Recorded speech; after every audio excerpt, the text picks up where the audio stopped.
Good morning, good evening, good afternoon, wherever you are. Welcome to Facebook Live. It is the 8th of October, year 2025. Welcome, everyone. I'm hoping everyone is enjoying the cooler weather. We have Lakshmi here, who is one of our workshop leaders. Good evening, Lakshmi.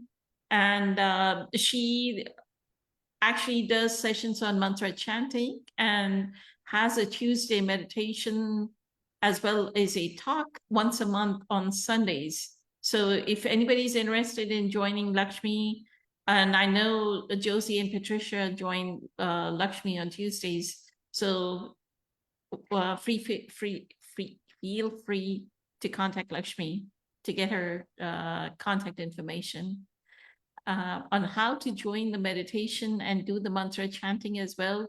Actually, Lakshmi, I do want to tell you, like now, every day in the morning, I actually I play a recording of some mantra chanting. Like either it's Om Namah Shivaya or Nirvana Shatakam or Gayatri Mantra, because it's like driving, right? So we can get into a meditative state. So I really feel so you've gotten me into the habit of actually loving that. So thank you. And then we have Patricia, who's part of our core group of meditators. Good evening, Patricia. And then Wyatt has joined. Wyatt actually last group meditation, he had a question about something about his 3-year-old self. So Yes. I posted a video from Dr. John Demartini for Wyatt as well. So go ahead, Wyatt.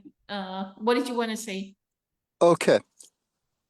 Back on September 26th, like 2 Fridays ago, Mhm. in that class, you had shown on the screen two squares from the work of Joe Dispenza.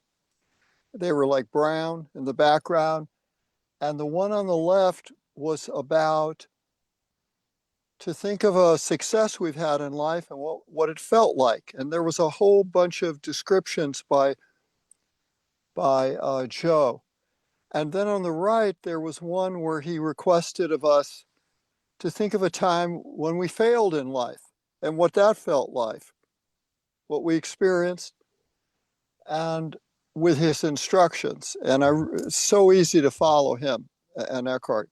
So I'd like to know if you can't send out, and the reason I wrote to you about it back last Friday on the 3rd was because one of Joe's Dispenza's videos said it would only be available till the 8th, and it's the 8th today here in the States.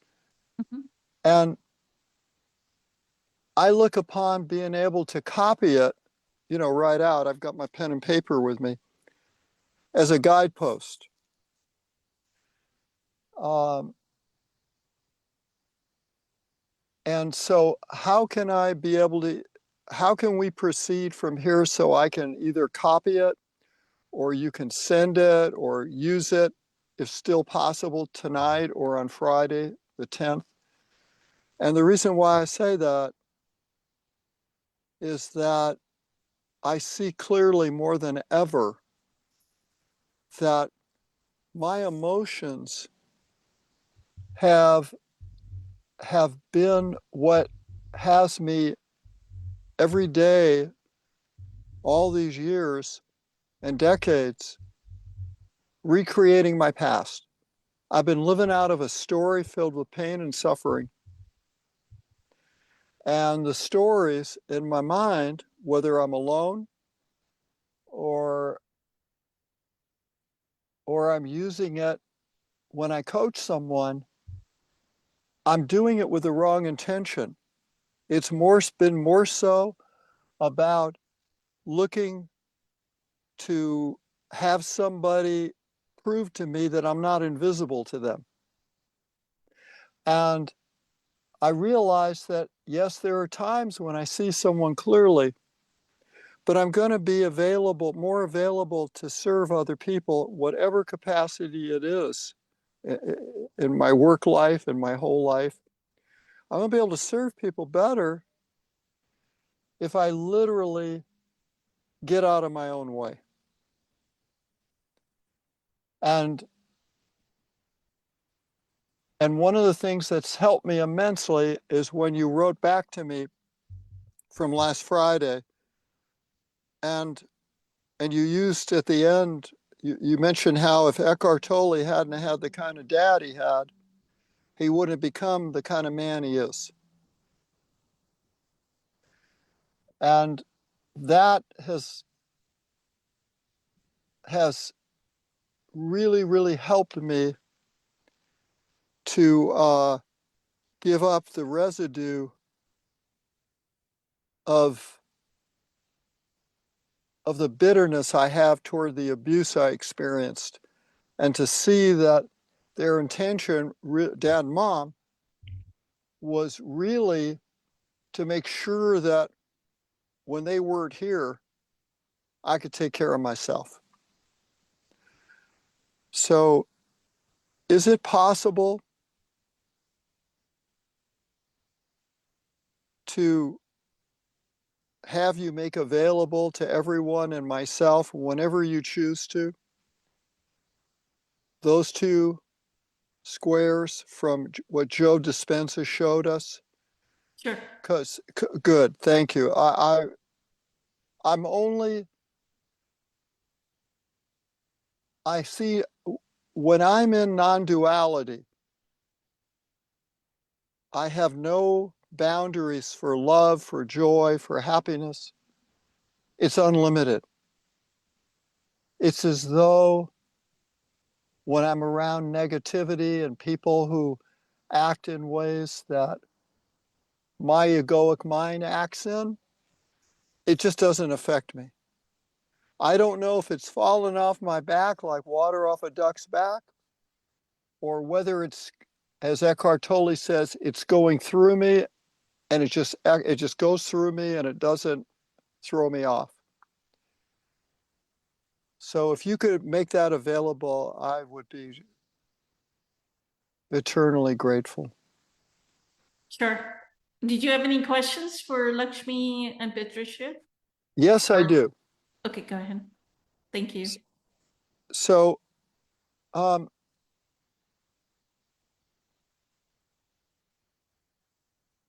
ever since I became a Christian, I find that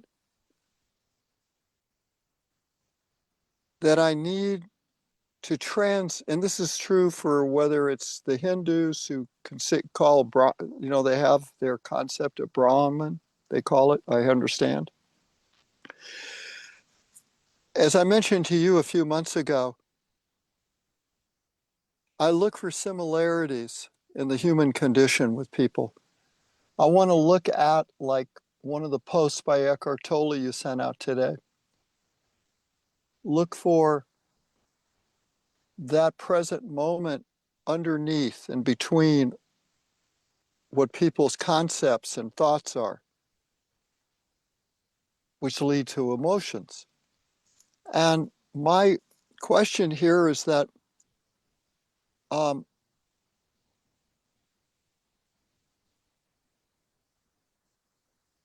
continually need to translate Eckhart Tolle's languaging of what I call the wisdom of the ages, his meaning present moment awareness, and going to the consciousness that isn't that my intuition through my crown chakra will pick up on what I need, that everything I need, I have access to. And with Eckhart's languaging, I don't have to translate anything. I just get it. I don't know why, I just do. And then with Christianity, like you said to me a few months ago,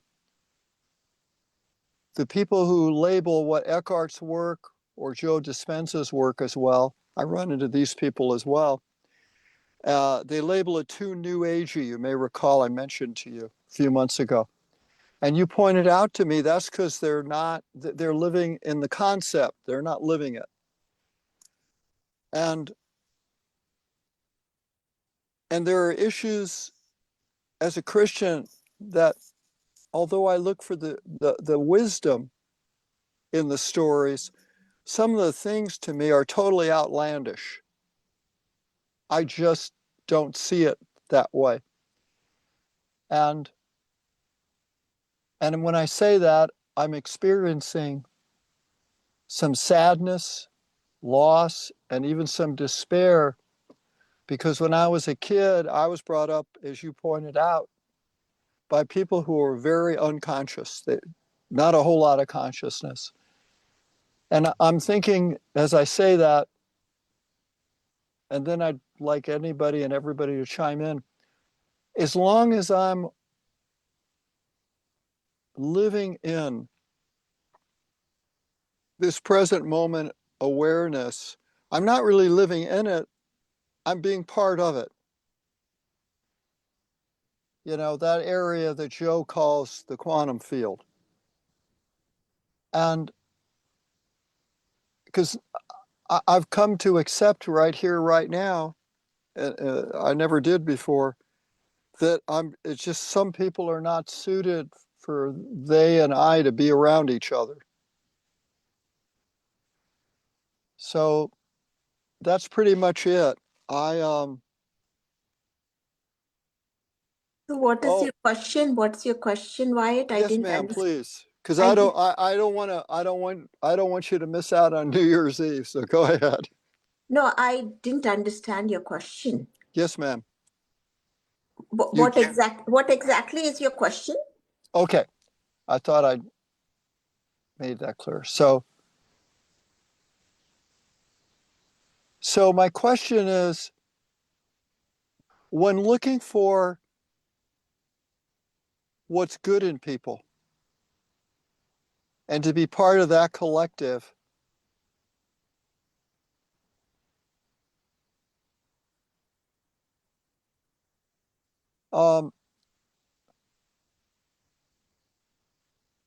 it's very difficult for me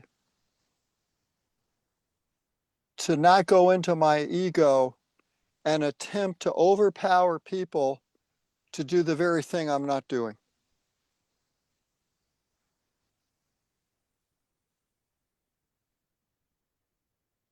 And I'd like to know what it's like for some of you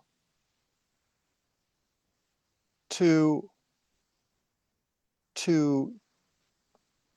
step out of your ego when it wants to come in and take over and win, and just simply walk away.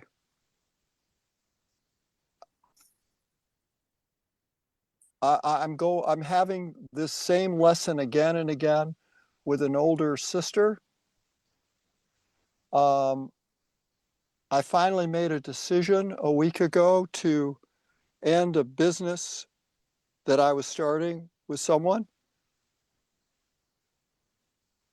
And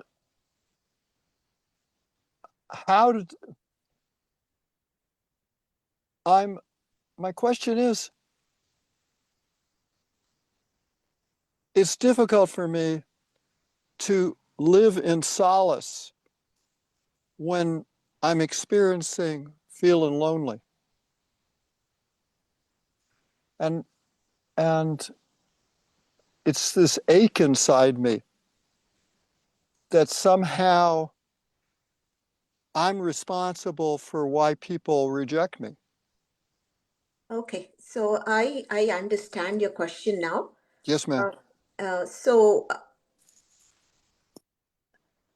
So what I understand from whatever you have told me is the child Wyatt growing up felt very unseen and unheard because your parents were exactly, there where they were. They could not give you what they don't have, right? They just Yes, gave ma'am. you what they had. So it's the generational pain that you are carrying. And, it's not that others don't see you or others don't hear you. The message is that you are not seeing yourself and you are not hearing yourself. So the pain of abandonment that you felt Yeah. growing up, And then you have felt abandonment from your friends, from your sister, from so many other people, the pain Yep. of abandonment. Yep. Everybody is giving the message that we are not abandoning you, you are abandoning yourself. Correct. So you need to, like, when I come across any triggers, like people who are my triggers, I first of all become aware that okay, I still have these triggers that I need to work on, and I do certain practices where if there is a person in my life who is a little bit of negative, I first of all don't want to establish a negative energy cord with them. So I continuously wish them well and send them blessings. And my cord of connection will be only from their higher self to my higher self. So I see their divinity and I accept my own divinity. So I release them from whatever judgments that I am having, whatever beliefs that I'm carrying, that I let go of all of those, because ultimately it's this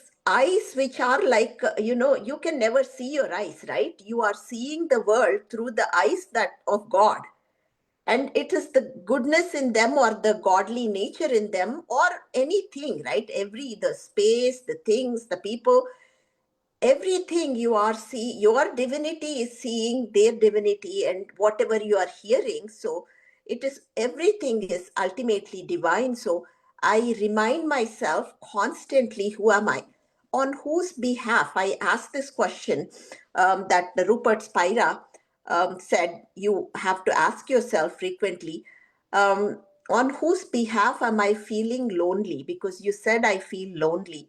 Yeah. So ask that question, on whose behalf am I feeling lonely? Can you answer me that question right now? On whose Who do I, behalf? On whose you're behalf? asking me? Yeah. Okay. So, Is it on behalf of your lower self or higher self? On whose oh, the behalf? lower self. Okay. There you have the answer. So the minute you become aware that it's your lower self feeling that loneliness, Yeah. then the ego is not there the moment you recognize the ego, right? That is the beauty of the awareness. That is what Eckhart talks about, the pain body in us, that or the minute you become aware of the pain body shrinks a little bit. Yes. So you can give your pain body a name, and every time the pain body shows up, whether it is in the form of loneliness or frustration or the pain of abandonment, whatever the form that pain body takes, say you call the pain body John, and then you become aware, like, okay, John is here again, and the pain body, which was this huge, shrinks a little bit, because what the pain body doesn't like is your awareness, because your awareness is the light and pain body is the darkness, right? All the Yeah. negative emotions that you have inherited, all, whether it is anger, frustration, loneliness, pain of abandonment, unworthiness, all of that is seeking release through you. It's not that all of these negative emotions Are are you there? bad. All of these are our friends in certain way, because they are seeking release through us. So you need to honor that. You need to honor that anger. You need to honor that loneliness. Sit with that and wish it well and bless it, because it is not going to leave you. It will come back again and again and again if you don't wish it well, because nothing, the lessons will keep repeating until you learn them. Like, this is what we call it as the earth school. On this earth school, you have to repeat that class that you haven't passed. So the lessons, each one of us have individualized curriculum on this earth school. Your curriculum I cannot copy it, and nobody else can copy my curriculum, because each of us have individualized curriculum. So you need to know, okay, if this lesson is repeating again and again, that means, what is my lesson through it? And most of the time, the lesson is self-love, self-love, self-love. And it is the pain of abandonment, it's the pain of loneliness. or it is the pain of unworthiness. Everything, the bottom line is that you haven't given yourself enough self-love. So the self-love can form, can self-love can be in the form of present moment awareness, in the form of acceptance, surrender, all of this, are, and recognizing the pain body. It's self-love is not going to some spa and getting manicure and pedicure done, or or going to some park. That is not what I mean by self-love. Self-love is when you are letting go of all the past, the burdens, and you're Yeah. letting go of the future anxiety, and staying in that moment, in the present, in the pristine present moment, or what Joe Dispenza calls it as the sweet spot of generous present moment, and or the quantum field. That is what I mean by self-love. So the more you stay there, the more of that unworthiness or the pain of abandonment will all transform, will alchemize into self-love. And all of your answers, you're already doing all the work. So I am really, really proud of you for all that you do, the work that you do, because you are transforming the generational pain that your mother and father could not do. They could not work on themselves. Your ancestors, your forefathers, nobody could work on themselves. So you're doing everyone a great, great favor by working on yourself. You are helping all of them who came before you and helping people who have come after you. So keep up the work, keep up the good work, and give yourself more self-love. Those are my 2 cents. Beautiful. Thank you so much, Lakshmi. Eternally grateful. Thank you. Thank you. Thank you. Thank you. Patricia, did you want to say something? Me? No, I was asking Patricia. Oh, Thank you, Thank Gwen. you. So I hi, agree Patricia. with everything completely that Lakshmi said. It was like I was thinking it, and then Lakshmi would say all these elements. You're so wise, Lakshmi, putting it all together. Thank you. I say I am not the doer. Those words just come through me. So akartaham, I am not the doer. And that's exactly what it came to me too. That question that helped me tremendously. It's Rupert Spira's question: on whose behalf?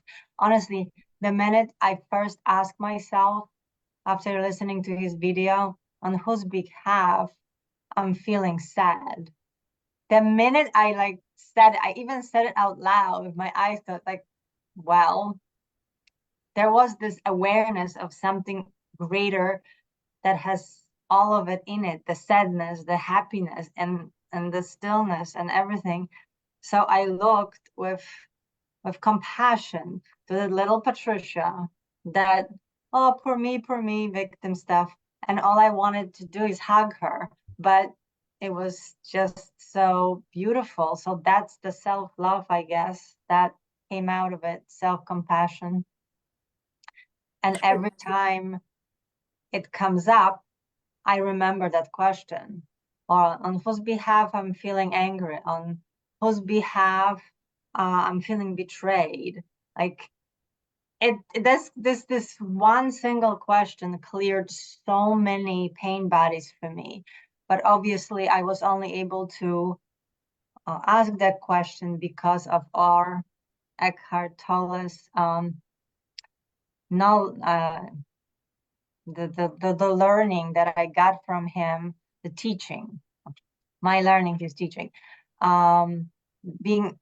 realizing the pain bodies, how that comes up, and also through Dr. Joe's meditations, because the more now I understand, the more you sit in the void, the more you're aware of everything in the same time.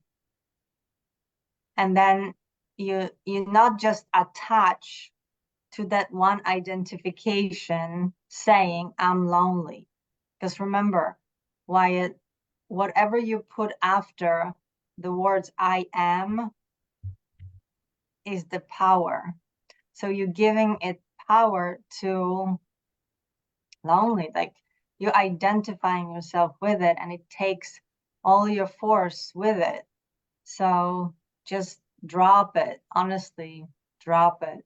Just I am. That's it. That's all it matters. I actually was walking once a while back. There's a lot of rocks. I live in Rockland County. There's Appalachians just starting right next to me, all the trails and everything. So there's plenty of rocks, and that grounds me. So once I was walking and I found this beautiful flat rock, and I took another rock and I put 2 words on it, I am, and I left it by the huge rock. So now every time I walk there, it's still there, and it grounds me and reminds me of that all it needs is the beingness, the awareness of I am, and everything just drops.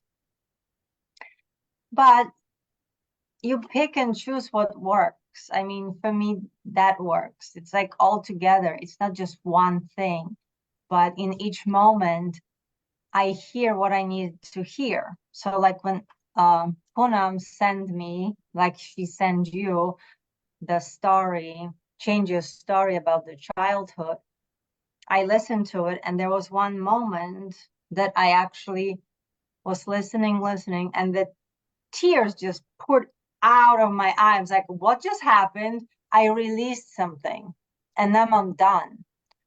So, you know, things like that happen. It's energy that's being stuck in you from childhood in those lower centers, and you got to release it.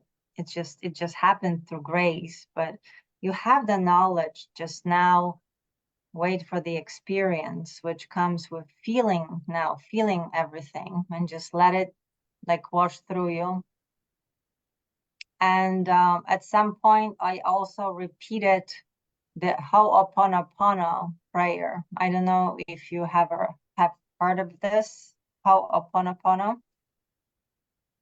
You can play recording on YouTube of it, but it's basically saying 4 sentences, and it says, when you feel lonely, or when you feel, you know, betrayed or sad, I would just say, I'm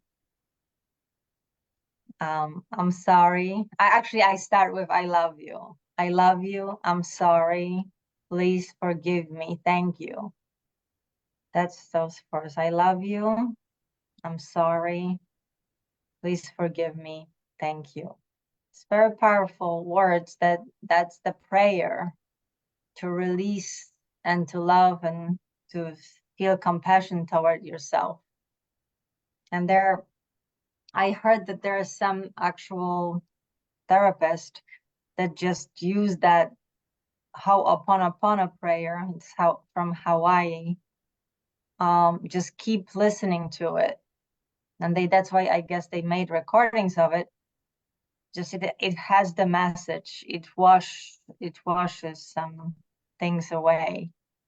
So like Lakshmi said, giving yourself love, you know, in that moment of awareness, knowing that you are the presence behind it, but in a sense also feeding that little child in you, and just saying that, you know, I'm sorry, I love you, please forgive me, thank you.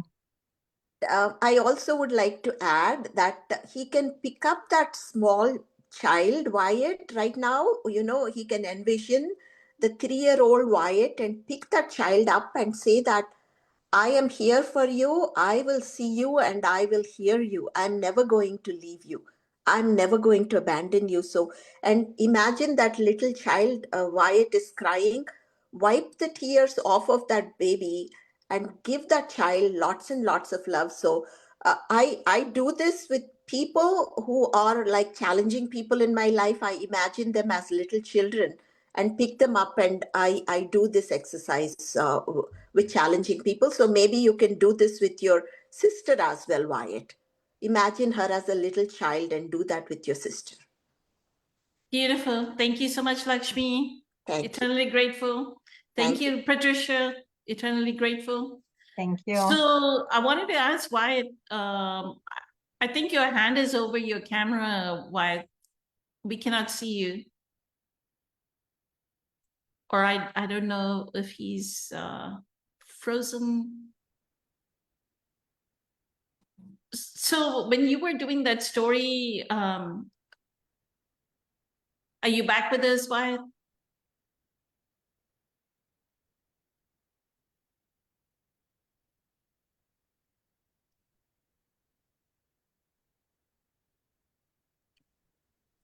I don't.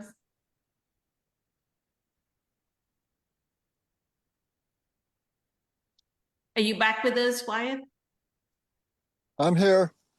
Okay. So when you listen to Dr. John Demartini's video, and you took yourself back to the 3-year-old self, what benefit did you see that 3-year-old got from that episode? Whatever that event was, whatever, like Eckhart calls it life situation, right? There was a life situation going on, right? With a 3-year-old. What did that 3-year-old experience in that moment that benefited the person that you are right now?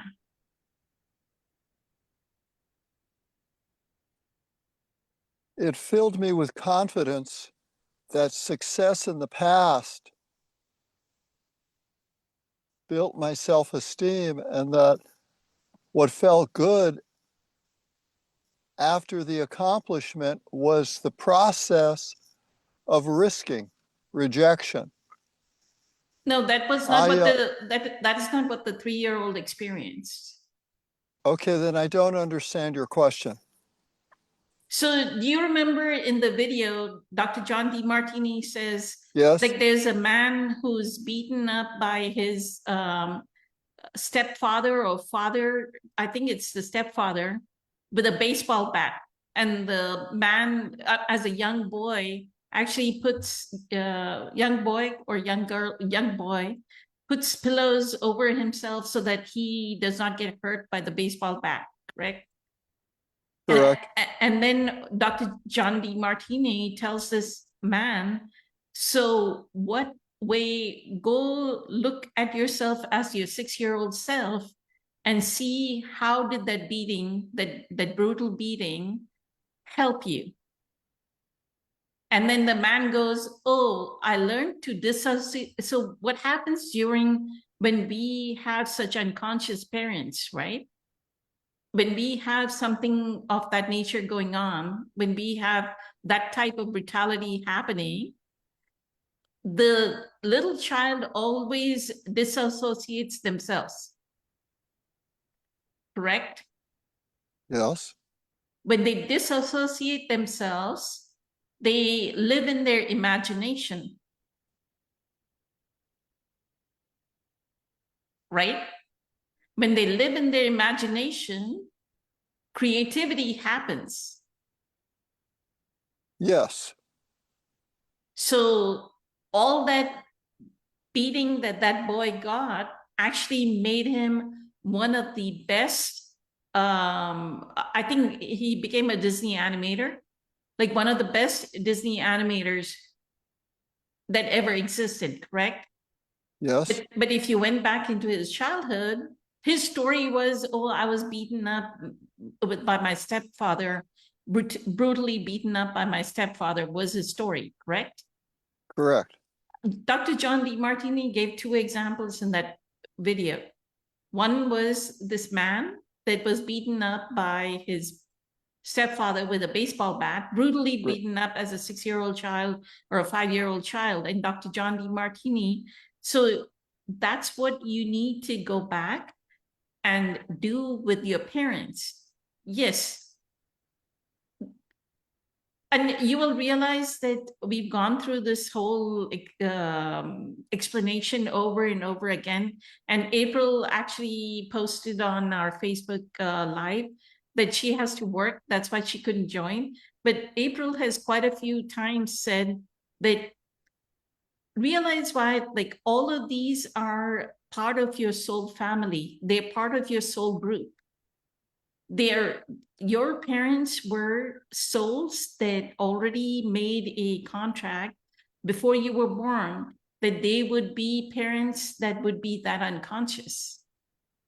Yeah. That they would take birth, you would take birth to that type of parents. So now, if you look at Dr. John Demartini's video, you have to, the way you heal out of that 3-year-old trauma is to find the benefit from what happened to the 3-year-old.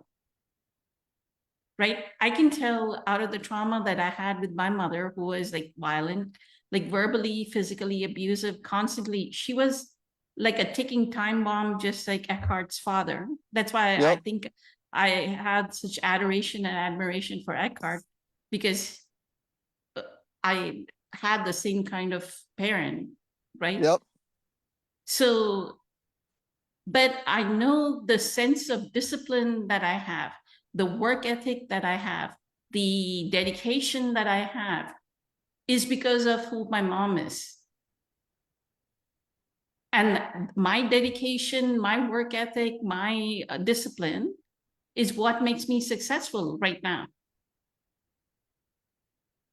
But if she would have been such a beautiful, nice mom with feathers and laid out flowers for me and been very nice, I would not have had this sense of dedication. I would not have had this sense of hard work, right? Impeccable work ethic. I would not have this discipline. Like, I'm very disciplined, right? That makes me successful in life, right? So try and get back to the 3-year-old self or the 5-year-old self or 8-year, instead of making a story, oh, my parents tortured me, or my parents did so and so to me. Turn the story into how did I benefit where I am successful because of what they did at that time? What quality exists in me that I tout, that I go tell everyone that this is the best quality in me? What makes you somebody that can teach personal development?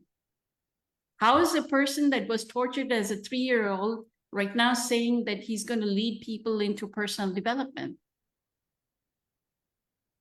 Right?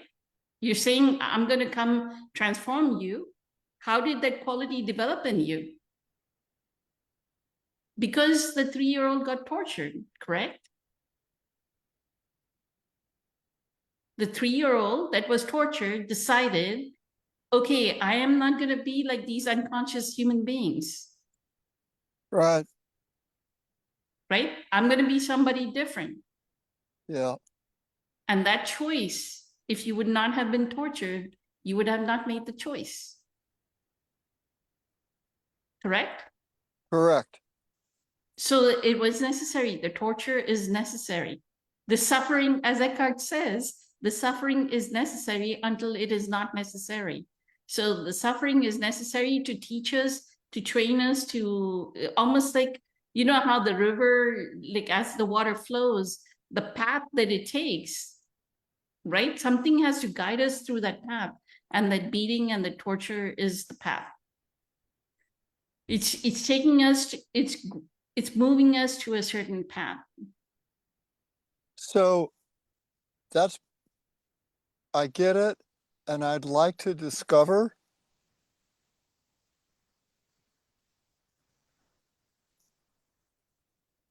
how it benefits me. The only thing I could come up with listening to you is that I have looked upon my compassion for other people with my own hate, seeing myself as having been too weak as a boy to protect myself. And now No, Go saying ahead. you were too weak as a boy is a story. Learn to, one of the things you have to do, Wyatt, is like, this is what Eckhart says, right? Bring the sword of presence.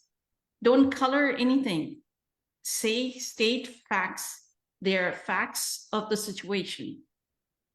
They're bare bone facts of the situation. Bring Okay. the situation to facts. The moment you Okay. say, oh, this boy, whatever you were saying right now, that means you're coloring the story. You're adding a story. I see. Another layer of, you're making a 7-layer cake, right? You're Yeah. adding more to the cake. No, remove the cake. That's what and you cannot do this until there is enough presence. So that's why the stillness is needed. Like, we cannot, the word that Dr. John Demartini uses is objectivity, right? You Right. cannot objectively look at something until that metacognition, as Dr. Joe Dispenza says, or Eckhart says, awareness, until the awareness arises, right? You have some awareness, but the level of awareness that is needed to see the benefit in the 3-year-old being tortured, right? It's a whole different level of awareness. And that's what needs to develop first Yeah. in you, within you. And that will bring the healing, right? So Francesca just joined. Good evening, Francesca. Thank you so much for joining. The question Wyatt was asking is, you want to ask Francesca the question, Wyatt?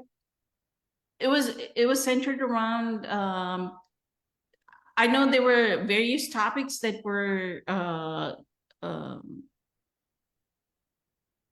stated, right? Like something about Christianity. You went into Christianity, and then you were brought up as a Christian, or you took up Christianity, and then you said that you're having issues with your elder sister, correct? Yes. Right. And so, what was your question, Wyatt?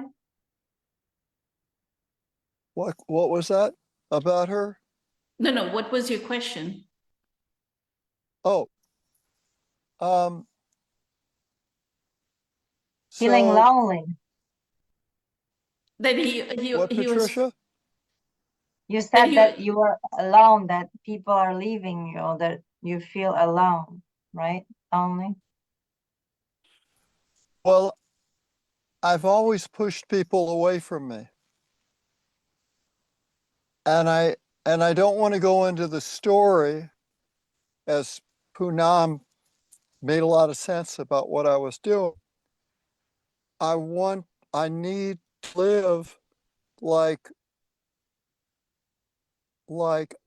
I matter as much as anyone, and anyone else matters as much as I do. And within twin sisters, uh, um, I was brought up by bullies, and the bottom line is I have a sensitivity and a compassion for people from all the violence and abuse, emotional, physical, and dad as well. My dad had a tremendous work ethic. He didn't give up until the job was done. And I've spent too much time in my life quitting before the result. And yet, when I see something through to its conclusion, perhaps I got that from my dad's work ethic. And I also, mom had well, there are times a lot of times when people tell me I have a lot of wisdom and I tell them, no, I'm just the messenger. And they say, but you explained it so well. I'm not sure which parent I get this ability from to communicate. And I think what I need to get a lot better at is to make being able to listen a lot better as part of a being able to communicate. That I'm just too quick to judge. And too often I project what I hate in myself onto other people, so that I project that hate to justify victimizing myself. So what's your That's, question, I guess, Wyatt? What's your question? I couldn't hear you. Sorry, what is your question then? Well, I think that what you said to me initially would reveal to me the answers. Oh, not you, ma'am, the first lady. So my question, my question is, based on what Poonam said and what Dr. Demartini said,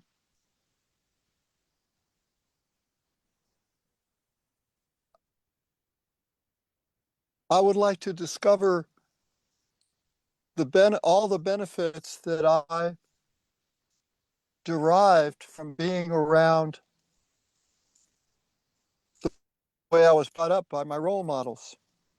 What they show through their actions and how they carried themselves, as unconscious, like Poonam said, as they were. Because that's it. Let me, thank you, Wyatt. Grateful for your Yes, ma'am. question. Patricia, when you went through the video, what was your realization? What did you realize? Are you asking that of me, Poonam? No, I'm asking Patricia Wyatt. Oh, thank you. Okay. Thank you. Go ahead, Patricia. I realized that I have the perfect father, and I only felt absolute love towards this man. And he is abusive. He has bipolar disease. He was, also beating me and being very critical, but I needed this. My soul chose, and that's also when you mentioned April, April, when about soul's contract, that I realized I chose this, and he also chose to play that role so I can discover how independent and strong I am. Like, I don't need anybody's approval, because I was always trying to get his approval, because I never knew if he was going to be mad at me, and I didn't even know for what. Or, I always wanted his love, and he was so intelligent, always so smart. But every time I opened my mouth, he said, "Oh, shut up, you don't know, you're just a kid." So it was the criticism, constant criticism, and needing to be enough. So I'm here today with you on my path because of him. Yeah. And when I look back, I only see grace in every moment of my life. So the story disappeared, Wyatt. I don't have a story anymore. It's just, honestly, looking back, I gained the wisdom of how every single event was necessary for me to understand that I am whole and complete. And I'm on the journey to clear all those attachments, and they come up many times by other people, they mirror, reflect, or I reflect, or they reflect what needs to be worked on next. So it's almost like I got that done, and then it stops. You said that the lessons keep appearing in your life. So once you get through that lesson, it's gonna disappear because it's dissolved. You transform, you get the next level, but it will never be over, because as long as we here in that school of earth, we took upon ourselves, our souls, tasks to to live that human experience, to clear in our own unique way what is holding us back from realizing that we are one with the source. We are one with all beings. There's just oneness, and we are unlimited. And Yeah. all stories are holding us back, the limited beliefs. So it's an incredible freedom. It's gratitude, and that your parents gave this to you. That was their gift, disguised, as a suffering, but it's actually a tremendous gift that brought you here. So just gratitude and seeing in a different light. I think that was I think it was I'm messing up his name, but that's Dyer, right? Dyer said that Wayne Dyer? Dr. yes, Wayne Dyer? Dr. Wayne Dyer, when you change the way you look at things, the things you look at change. Yeah.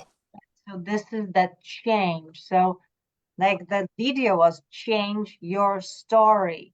So you have a story of a wounded child, victim that was, abused, left alone, and that your life is because of that, full of suffering, and you have people leaving you and this and that.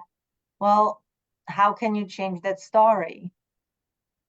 And that he's empowering you to see the benefits, how that events from your childhood change you into a man that you are now, analyzing, looking at it and transforming it into your higher self.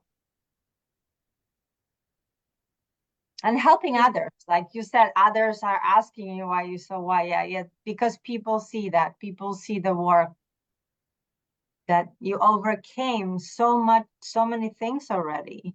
You did. So give yourself credit for it and continue on that journey. Yeah. Beautiful, Patricia. Thank you so much. Thank you, Patricia. Francesca, you want to take over? Thank you. Yes, yes. Hello, Wyatt.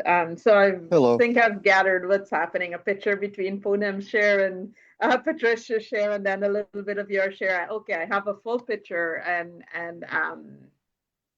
wow, and so beautiful. Like Patricia, just like yeah, that was perfect, right?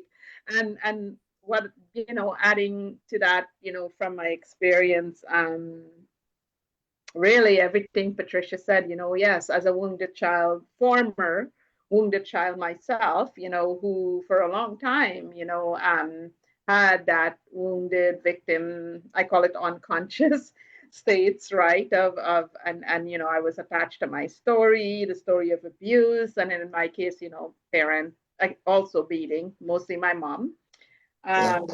And of course, as we move through this, these experiences have a way of shaping our consciousness a certain way, right? And, No kidding. yes, and unfortunately, because, back in those days, I say it's like back in time and past psychological time in that regard, or past linear time. When you sit and you look at the whole picture in relation, to where they were at versus where we, because there is no separation. So where we were at as a whole then versus where we're at now, there's been, you know, a huge shift in consciousness, right? Like back then, when you think about our parents, like, you know, when I think about my mom, and same with Yeah. you too, right? And what they did, first of all, they didn't even have the internet, let alone be able to Google, you know, self-help or anything. They were raised in a time when, you know, the throat chakra, they were taught to put on chastity belts on their throat chakra.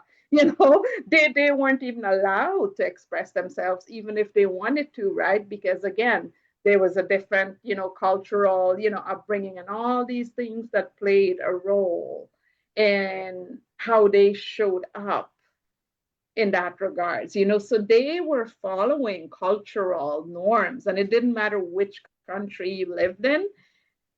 Every single parent was taught, I was raised with, you know, teachings like spare the rod, no, spoil the child or something like that. Maybe I messed that Yeah. up. Oh yeah. And all of these things, right? And parents, you know, in many ways, they actually did not know how to parent because they did not understand what we do now, Yeah. right? In relation to, like, you know, in the last 14 years, not only did I learn about the cycle of abuse, I'm like, oh my God, that's a thing. Like, even that whole sentence, you Yeah. know, let alone that abuse. Oh my God, like, what is that? Like, even that word, you know, these are so I guess when we, two things I see you could, you know, that can happen to help yourself. Yeah. You know, from the through the forgiveness lens, you know, recognizing, you know, your parents, given where your parents were at in relation to what they had, you know, those streams of consciousness, systematically, everything that was happening at that time, they did the best that they can to raise you the best way they know how.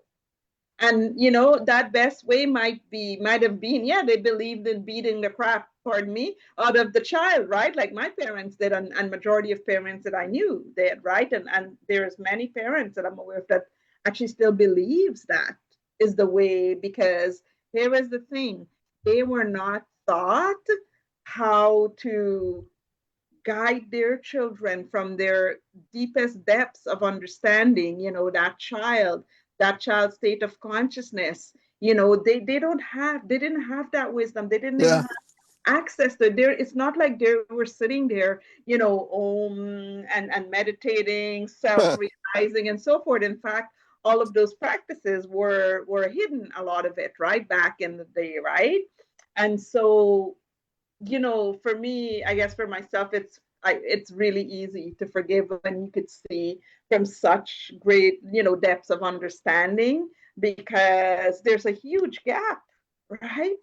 In that regards, so recognizing not only did they do the best that they can with the tools that they had, the limited tools that they had, right? You know, those, what you experience shaped your consciousness, your states of consciousness.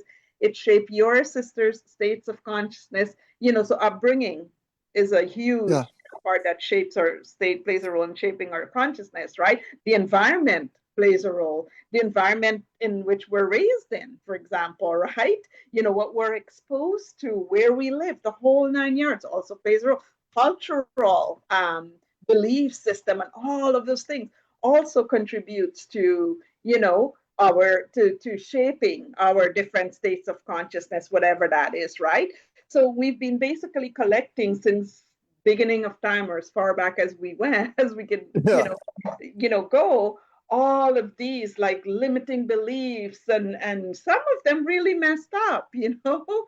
And so we've, you know, in the last several years, we've entered a time where, you know, doesn't, I guess we could say consciousness is awakening more and more, because we're becoming more aware of, you know, we're able to see with greater depths of clarity, you know, the things that were dismissed or were judged and labeled, you know, politically. Because, for example, like if I sat and told somebody I saw things, oh my God, I can see this, and I'm, you know, they would put me in a straight jacket and put me in a mental institution, and my family would probably be convinced that, oh my God, I'm mentally, you know, unstable and I need to be medicated. that's the time your parents were in. Yeah. Right? Now I can actually sit down and tell, literally this happened yesterday, and tell a scientist about me being able to see me seeing things. And I can talk Yeah. about what I see and all of these things, right? Huge difference, right? Huge shift in consciousness. So I'm sharing that, as as a background for us, building up from, so that you could understand and perhaps start to see your parents through a different lens, not as bad people or whatever label we want to give them, right? Or people that were so whatever it is, they were cruel or violent or whatever the case may be, because at the end of the day, it doesn't matter what they were. They did the best job that they possibly can, that they knew how, with the limited resources that they had, to raise you the best way they know how. Women didn't know that. Nobody even knew what chronic fatigue was back then, Yeah. let alone, oh my God, okay, recognize, when I'm feeling like I'm going to be triggered, chronic fatigue, is going to be triggered. And oh, when it's triggered, what do I do? All of these things, right? So there is so much there, we can reflect on. And the reason I'm mentioning that is forgiveness it's not something we can learn, by listening to a program or whatever the case may be.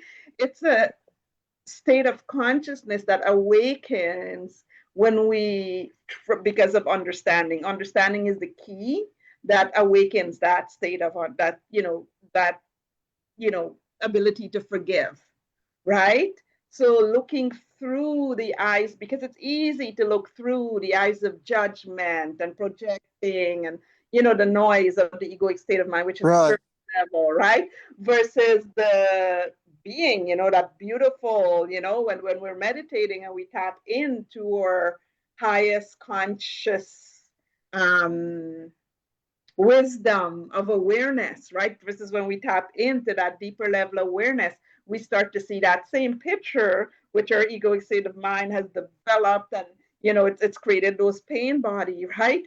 And that victim pain body, that's really the ego mind and the pain body. Oh my God, they're masters of working together in the higher realm and in the lower of realms, right? Because all based on energy, frequency, and vibration, and so forth. I won't go too deep into that. What I want to get to is the fact that, so here we are, now we're moving through this awakening. We're awakening. You're now equipped because of where we're at, the whole world, consciousness as a whole, because of where we're at here and now today, right? Yep. You now have the ability to reflect on all that were, everything that happened, really, if you wanted to, going all the way back to beginning of time, right? Reflect on parenting and all of these, different conditions that played a role in the causation, right? The causation of why things were the way they were, right? Yeah. And to heal yourself, so the wounded child, that boy, that's from what I've heard and I'm sensing, is really hard on himself. Very. Judges yourself so much because, unfortunately, what the ego mind does, it has a way of hooking the mind, when it knows, it plays on that pain body vulnerability and it hooks the mind. And when it hooks it hooks, really it hooks itself is what it's doing, right? And takes us into what I call the black hole, but it's a pain body black hole, right? And what it does, in that process, it robs us, right? Because every time we go with those thoughts and those beliefs and all the story and meaning making that it's creating, we're actually becoming more and more disconnected, further and further away from the essence of who we truly are, which is a divine being of love and light. Because if you weren't, you wouldn't be here on this panel or in this group with us. Right? You wouldn't be here asking these questions, seeking any of these answers, right? So I guess the first thing I wanted to remind you is you are a beautiful being of love and light. So stop being so hard on yourself. Who is telling you that you're anything less. The mind story, right? Is That this what Carl Jung refers to as the shadow side? Yes. Well, it in a way, yes, it's the shadow, Or but well, in the shadow. a way, or it's not, or Okay, hang on. So okay, let me go. Okay. please. So the shadow is the part of you that shows up that becomes triggered. When you Yes. become trigger, you're following the same patterns that your parents followed when they felt triggered. Now, whether your mom was triggered by chronic fatigue or not, it doesn't matter what she was triggered by. She was triggered. And when she becomes triggered, she reacts, and her reaction is hitting, for example, right? When you Right. become triggered, because you have this wounding, which we will walk through shortly how you can help Yeah. yourself in that regard. So when you become triggered, you start to reflect, the mind starts to fragment, right? You go back into that wounded child, you start to think about what your parents did and all of that. And of course, it triggers everything, feelings of not good enoughness, right? And you start to Yep. self-judge. And again, you start to go into that black hole, right? Yes, that's the shadow. So how you respond, that reaction, that is the shadow. So if, for example, when you became triggered, you beat up somebody else, that's your shadow, right? So majority of humans on the planet, so this isn't just you, all of us, I was there too, okay? Yep. Even though I was like, if you heard a younger version of me, I'd be like, I will never be my parent. No, no, no. All of my judgments, my perfection of judgment, but what I will never be. In the Yeah. meantime, when I started doing this work, I started to see, oh my God, these are the imprints I'm carrying. So now when something comes into, like Patricia was, mentioned, the external mirrors, when something comes into my reality, if something comes into my reality and I'm feeling triggered, right away I'm like, oh my God, this is a mirror. This is here to teach me Yeah. by showing me, if I feel triggered, the areas within myself that needs healing and evolving, because it's triggerable, right? It means I'm carrying something within that needs attention. So I look at them as an angel, because the universe is bringing my attention. The universe doesn't speak English, it speaks energy, frequency, and vibration. So whatever it is that needs healing within you, it's going to appear externally as a way to it's how it speaks to wake you up by going, oh my goodness, Wyatt, you're judging yourself. You okay, there's this inner child that's, like the story of the inner child, from what I've gathered, from what I've heard pieces of it, right? It's very common. You were raised in, a Christian household. There's some issue with sibling, and there's like, from what I've gathered, there's some challenges happening, right? Let's summarize it that way, right? And so there is Okay. the victim story part of you is like, the boy, right? That's thinking he was too weak to protect himself. Yep. Yeah, absolutely. As a kid, I was a hunted animal waiting for the next rifle shot to go off in the jungle. Yes, and that That's story. what it was like. So here is what I'm going to invite you to do after we come off, after we get off the panel. I'll give you the step by step, okay? Because it's important for you to, in order for you to let's go through this step by step, okay? That's the wounded child, okay? The boy that felt unsafe, the boy that, that this situation, this environment that this boy was in, okay, activate his survival mind like 100-fold. So we're talking about the cerebellum, the survival mind here, right? Like you said, waiting, like it's like waiting to be shot. You're the animal that was being hunted, right? It's important that you allow yourself. I recommend grabbing a journal if you don't have one, okay, and turn on some high frequency music, like solfeggio frequency, 528 hertz actually. And I headphones with headphones, because you want that sound to penetrate, every part of your being as you move through the process, okay? Close your eyes, and I'd like you to connect with this boy. Allow yourself, without the story making, if you can, to become fully present with him. Asking him, how does he feel? Okay?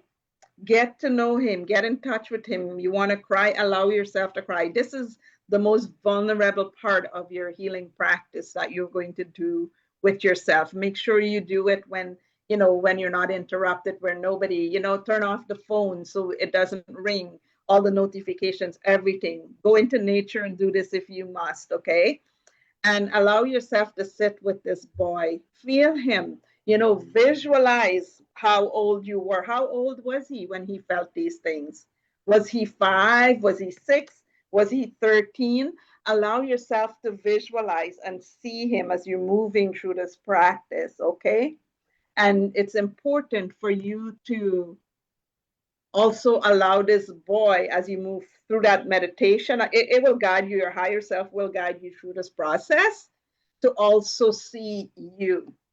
So what you're doing is you're merging, you're bringing this boy to you, where you're at here and now, Wyatt. Yeah. That is still alive despite everything that happened, that is strong, whose consciousness is awake, who's powerful. I hug him, put him into your heart, bawl your eyes out if you have to while you're doing this, and give him that hug like he's never received before, so that he knows he is safe. Show him that he's safe. Let him know that he is safe now. Safe and awake and aware. Yeah. And that he is okay and that he is enough, because you are enough. Yeah. This is great. That's the first part. What's the second? It might take you, you know, a few, you know, a day or two, a few days to go through it, because here is the thing. Once you've moved through that process, allow yourself for the days that follows, the hours that follows, you know what I mean? Again, still, I always say, still keep the phone on silent, you know, only do minimal, whatever it is that you know, and then go back to the practice. Stay in the frequency of consciousness that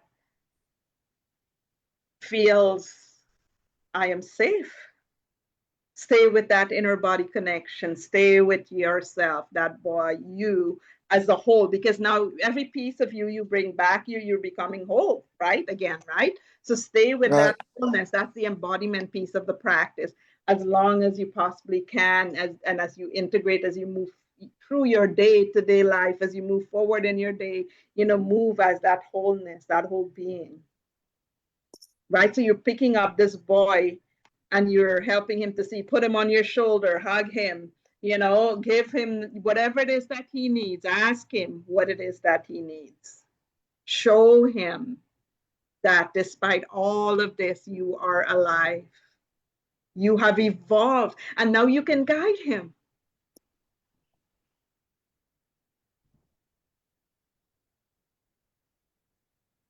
Does the wisdom from pure consciousness, when it comes through my crown chakra, does it first go through the inner child?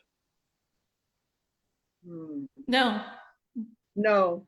So I see what's happening in your mind. Okay. Somebody said yes, and you said no. So please continue. I just want to. I mean, nobody said yes. I said no. No. Oh, we you said were no. acknowledging the question. Okay, got it. Yeah. So it doesn't. Please, Francesca, continue. Okay. So here's the thing. I'm gonna. Sure. Tell me the thing. Yeah. Tell all of us. Okay. Close up on camera 7. Okay.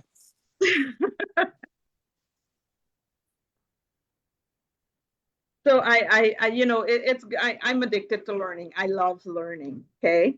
And there is the part of my mind, you know, that I love big Yeah. questions. I love to explore things like that. It's like in the beginning, I was like, oh my God, yeah, how does the wisdom? Because of course there's meditation. I guide one of those powerful meditations where it's like, okay, visualize this beautiful beam of light entering your crown chakra, going down the spine, all of these beautiful things, right? It's how you activate the spine and the different chakras and so forth, right?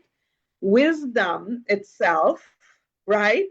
The Yeah. way wisdom. So let's break it down to some body parts and let me try and put Okay, it fine. as I Sure. can. Okay.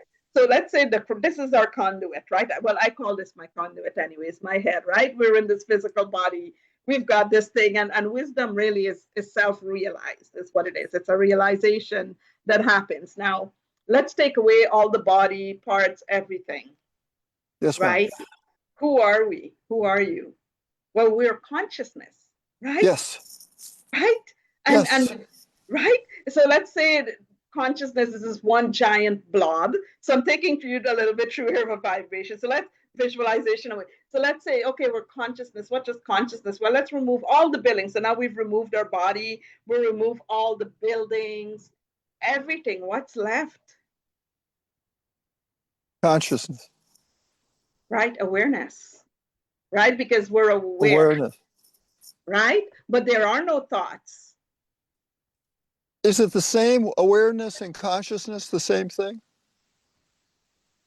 Just follow me here for a minute, okay? Yes, ma'am. There are no thoughts. Yes, ma'am. There are no feelings. Right? Like we're here. So when it's like when we go into meditation, so here we are, we're meditating. Okay? And we connect to our breath. And we're just breathing. Yes. No formation of thoughts. No feeling. Just a sense of awareness. We're aware because even though the eyes are closed, I could still hear the garbage truck outside, but I'm not labeling it as the garbage truck outside. I'm just kind of taking you through the process here. Okay. Right. So I could just hear the garbage truck outside. I'm aware that my entire apartment is silent.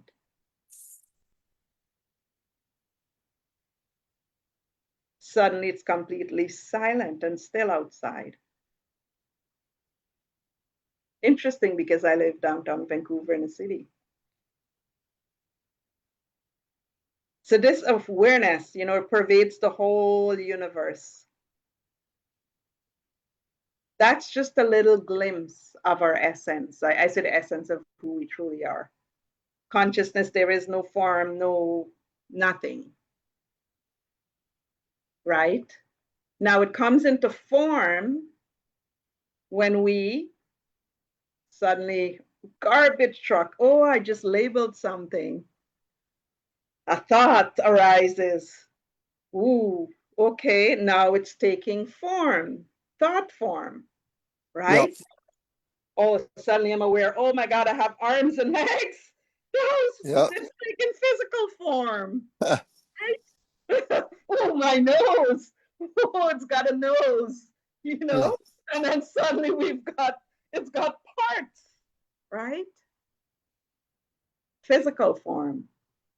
So there's different formation that it takes. We can go into the forest and it's a different type of formation that happens. Sacred geometry, when we start to think about the trees and the roots and how they communicate and all of those things connect, right? Our thought Right. formation interconnects with, whatever, it's going on, like there's thoughts and feelings, right? Pain body feelings, so when we have our experiences that shapes our life, Yep. we're packed full of formations and conditions from which this formation arises. Condition is our conditioning, the underlying, the causation of why everything is happening in your reality and my reality over here, and Poonam's, and everybody is different based on the shape, I say the shape of their life, but basically, upbringing and all those things I mentioned before. Right. So now I'm taking you through looking at it through the lens of dependent origination, because everything that arises there is a cause and effect. Because Right. of the underlying condition, there is an effect, and that effect results in our experiences, contributes to our experience, right? How we Yep. experience the world, right? How the That's a world. world of duality, correct? Oh my goodness, this is going even deeper. The duality, I'd say more, yeah, the dualistic mind views arises every time there is a split in consciousness. Yeah, For example, I'll give you a really good example. Pardon? okay, because I'm remembering something that Joe Dispenza said, which was that there's cause and effect in a world of duality, but when not, then you can cause an effect, and it's all quantum physics. So what you're saying to me, cause and effect, would be duality. So at the beginning, before the universe got created, it was just a clean slate. Yeah. And then when the universe gets created, enters Consciousness into split. consciousness, now begins to have all these things that get paid for through eons of time to you and I. Francesca and Wyatt, Is that it is is that what getting you're late. saying? One Yes, second, ma'am. Wyatt. I know you, I Oh, I'm think maybe sorry. both of you are in the Pacific time zone. It is getting late here. We've been Oh, on for the call you, for yes. hour So and a half. Wyatt, yeah, you're asking some beautiful Well, questions. can really big question, but we if can I, take it I'll offline. keep quiet if you'll allow Francesca to finish what she's saying, please. Go ahead, Francesca. Take a few moments. So what you're asking does require a bigger answer, Wyatt, because it's not like a short answer. And you know, being mindful of Poonam's time, how we can actually take this offline, because you've asked. I love your question. Don't get me wrong. I could talk about this all day, all night. I wouldn't go to sleep. I can just go on and on. We can talk about from the very first split in consciousness to all of the pain body and how it splits over and over again, all of these formations, everything dependent origination. My God, I can talk for days. Okay, so to sum up, going back to the question you were asking today, just to summarize, being mindful of the time here. So I recommend journaling and moving through that inner child healing practice. And also, if there's with your sister, remember she was also raised in the same environment. So if there's whatever expectations your mind might be coming up with, because that's the nature of the mind, it will do that. The same way you're going to meet yourself with understanding and mercy, I invite you to practice that same mercy and understanding in relation to your sister. Like, so if she whether she's able to listen to you or understand what you're saying or hear you, or your mind is saying, oh, you're pushing her away, whatever the case may be, recognize that she's also, like your parents, doing the best that she can in relation to her, from her own states of consciousness, in relation to where she is at on her journey. Where she is at is different from where you're at, especially if she's not doing the same practices and any of this inner work, all of this stuff, right? So naturally, she would be a reflection of one of your parents, if not both, right? Because those are the imprints that's running in her subconscious mind, and the egoic state of mind, using it to create its similar story, right? So allow that awareness to gift you more understanding, and really the key is understanding. Understanding is the greatest key when we're doing forgiveness work. And for the things that you've done, that your mind plays back to you that you've done, when you do that inner child healing, forgive yourself. Recognize that you also did the best that you can to get you here where you're at. And this is where you could use that Ho'oponopono mantra as well. I'm sorry, please forgive me, I love you, Thank you. Use that as well, when you're doing this practice. And I think probably this is a good place to hand over to Poonam for today, just so that we can wrap up. And then, again, you can we can We'll have connect. another, Yeah, right? we can have another discussion. I think it's good for everybody to hear as well, too. So thank you so much. Many, many blessings. Oh, many Padme Hum. Thank you. Infinite gratitude, Francesca. Thank you so much. Before you leave, Wyatt, I did want to tell you, one of the things you mentioned was that you picked up Christianity as something to, maybe you did not have a religious upbringing. Your parents did not lay a religious or spiritual foundation. So you picked up Christianity, right? To get you Right. to that spiritual enlightenment, kind of like spiritual. You thought your mind is telling you, because society is telling you that Christianity, maybe the society that you move in is telling you that Christianity is the way to enlightenment, correct? But Right. nothing is way to enlightenment. Even Eckhart is not way to enlightenment until we sit and have our own presence practice. So that is your disenchantment with Christianity, or your despair with Christianity in that life situation. What Christianity is showing you is, don't look for enlightenment in my content.